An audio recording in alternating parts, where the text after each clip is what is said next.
मैं नहीं उनके कबूतरों को बुरा भला कहता, उन्हों का बेटा 10,000 का या 5,000 का या 6,000 का बच्चा लेके जाता है और जाके वो उड़ाता है और फिर कहता है कि वो कबूतर उड़ा नहीं है।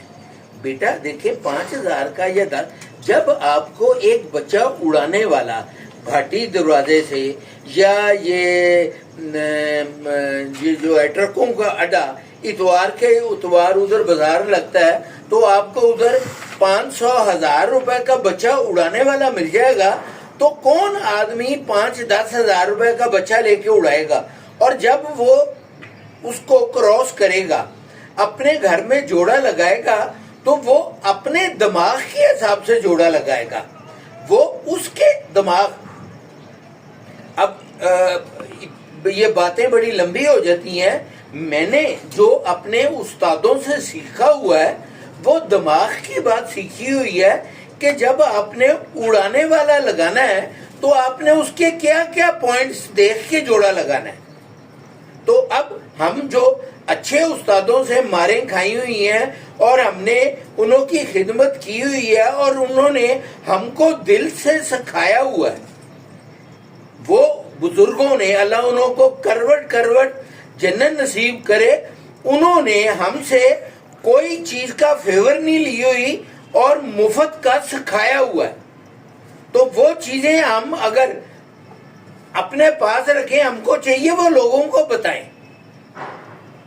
जब आप खूबसूरती पे जाएंगे, जब आप खूबसूरती पे जाएंगे तो आप उन्हों के रिजल्ट अच्छे नहीं लेंगे। जब आप रिजल्ट अच्छे लेंगे तो उन्हों की खूबसूरती अच्छी नहीं होगी। ये बेटा अलग अलग चीजें हैं जी। और आप पूछें। तो कौन साहब, जो पुराने जमाने में जब आप उड़ाया करते थे तब कितनी पार्टियां हुआ करती थी या किस किस का आगे आपस में मुकाबला होता था? बेटा मेरी तो पैदाइश जो है वो 1950 की है। पाकिस्तान बना था 1947 में। तो 47 से पहले लाहौर में जो दो पार्टी होती थी, एक होती थी हकीम शहजादा पार्टी और एक होती थी उस्ताद शमस पार्टी। लाहौर की सिर्फ दो पार्टियां थी। जब 47 बना तो 48 में बाजियां नहीं उड़ी। 47 में पाकिस्तान बना, 48-49 में बाजियां नहीं उड़ी। जो कबूतरबाज इंडिया से महाजर होके आए, अमृतसर के लोग हमारे बुजुर्ग आए, कबूतरबाज भी थे, तो उन्होंने कोई ना कोई पार्टी ज्वाइन करनी थी। तो उन्हों को जो खिलाफत थी और उन्हों की पगें जो थी, पुराने बुजुर्गों ने एक कट किया, मेरी होश से पहले की बात है, जिसमें उस्ताद शमस और हकीम शहजादा दोनों थे। और हकीम शहजादे का जो सपोर्टर मेन था वो था उस्ताद कालिया, जो बाद में महाजर होके आया था। और लाहौर का था उस्ताद रियाज। उस्ताद शमस का जो दो सपोर्टर थे वो मेरा एक उस्ताद थे, उस्ताद फियो, और एक इंडिया के उस्ताद थे, अब मैं उनका नाम भूल गया हूँ, वो उनकी पार्टी में आ गए थे। तो इन दोनों बुजुर्गों ने सोचा कि जैसे आपकी इंडिया में मुखालफत थी वैसे ही आप पाकिस्तान में भी मुखालफत रखें। हम आपकी जो पगें हैं हम वो एक्सेप्ट कर रहे हैं।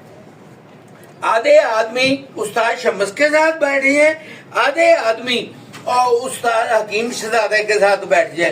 तो वो दोनों बैठ गए थे, तो उन्हों की बाजियां लगनी शुरू हो गई थी। ये तो मेरे से होश की पहले की बात है।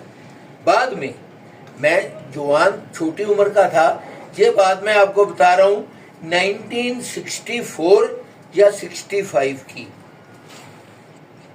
जब मैं निस्बत रोड पे रहता था।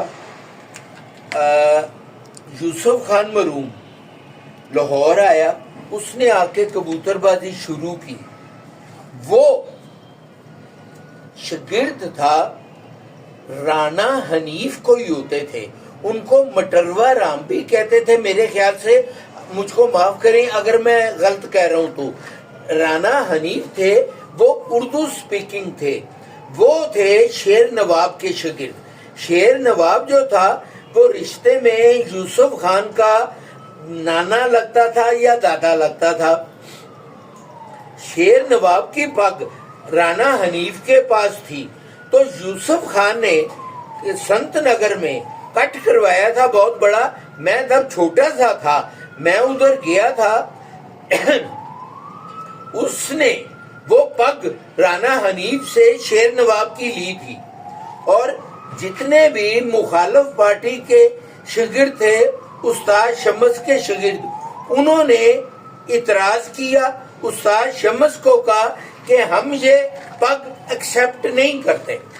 उस्ताद शम्स ने कहा उनको आराम से कि आप मेरे शागिर्द हैं, मेरी पार्टी की हैं, मैं आपको कह रहा हूँ ये आप एक्सेप्ट कर लें। आज अगर आप नहीं करेंगे तो ना करें, मेरी जबरदस्ती कोई नहीं है, पर कल ऐसा वक्त आएगा जो आपको एक्सेप्ट करनी पड़ेगी।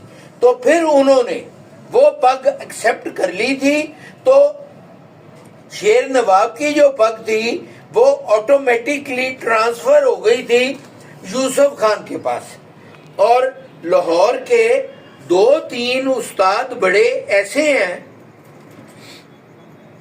जो किसी के शागिर्द तो वो हुए होंगे, नो डाउट, कोई नहीं, पर उनको उस्तादी की पग बगैर शागिर्दी किए मिली हुई है। एक मियां नजीर मरहूम ललियानी वाले, पहले वो शागिर्द बशीर खान के थे, पर किसी वजह से इख्तलाफ हो गया, उन्होंने उन्हों की पग उन्हों को वापस दे दी, तो वो आ गए